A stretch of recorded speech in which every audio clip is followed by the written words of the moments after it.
Hi, friends. Today we will read another book about animals who hibernate in wintertime.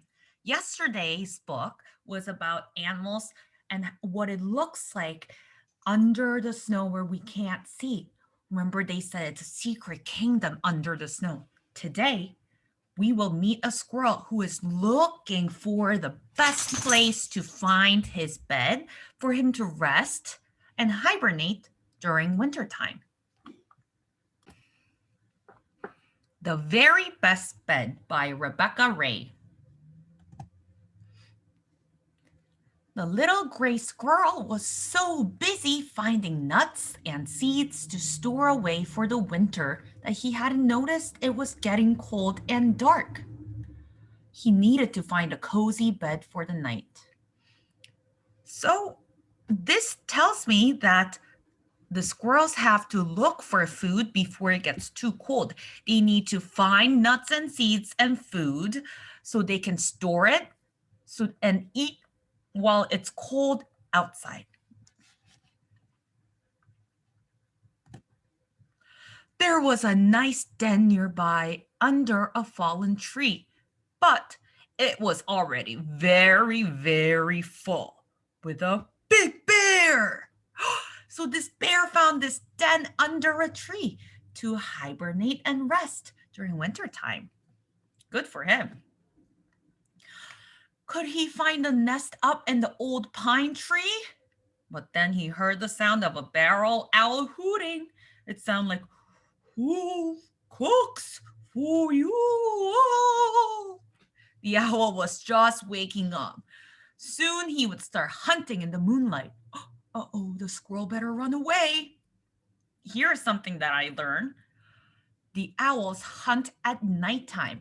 As the squirrel looks for somewhere to sleep for the night, the owl wakes up and starts hunting.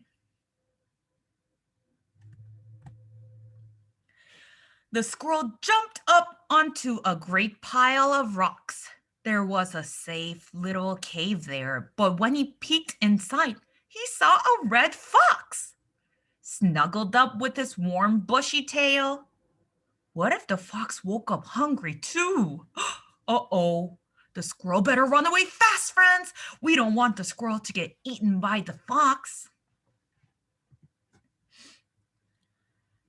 It might be safer up in the tall maple tree. So up, up, up he climbed.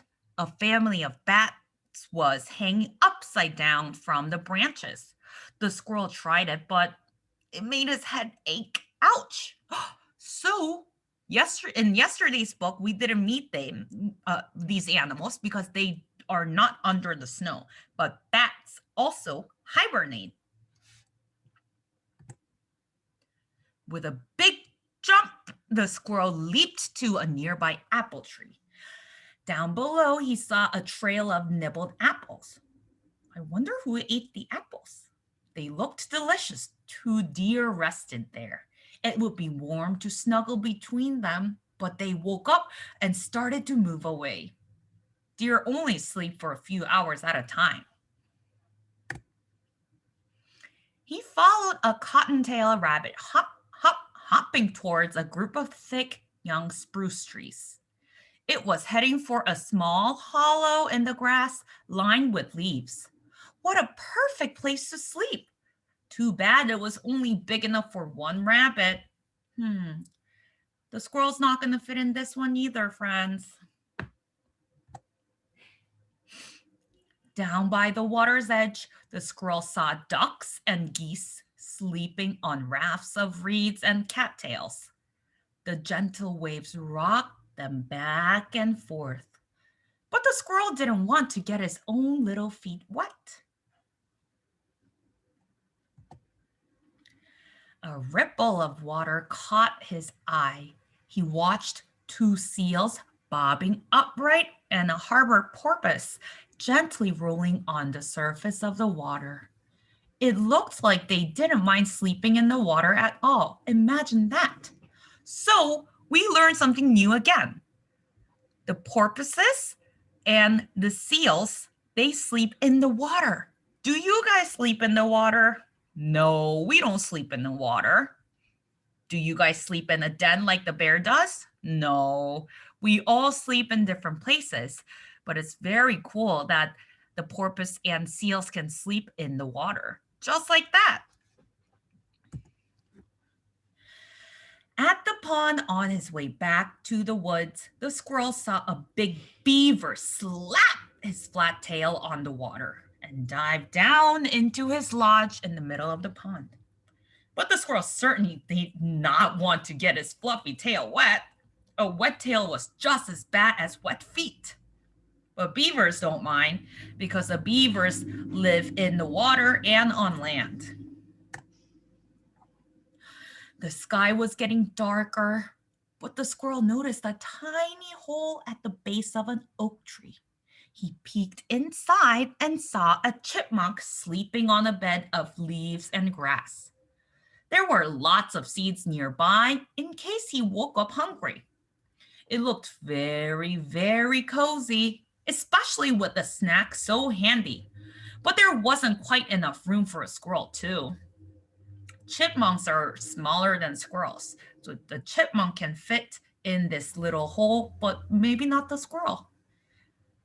Friends, look at the chipmunk. It looks like he also collected acorns and seeds so he can eat it while he hibernates in wintertime in this little hole. So the squirrel began to climb higher up the oak tree. He saw a mama raccoon resting on a branch next to a bigger hole in the tree.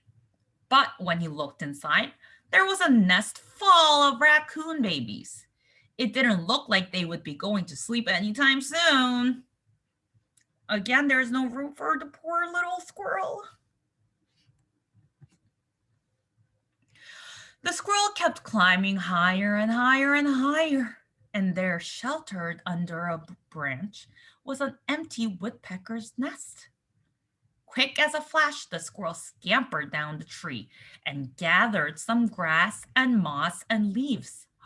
Finally, friends, maybe Squirrel found somewhere he can rest in this empty woodpecker's nest.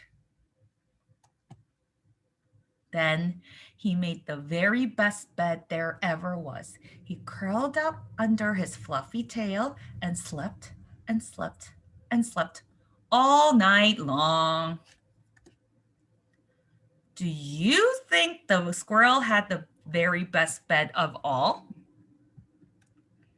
If you were the squirrel, how would you make your bed? Friends, if you had to find a bed for the night or a bed so you can stay there to hibernate and keep yourself warm, what would you use to make your bed? How will you make your bed? We'll talk about it when we meet up at the closing meeting. I hope you guys like the book.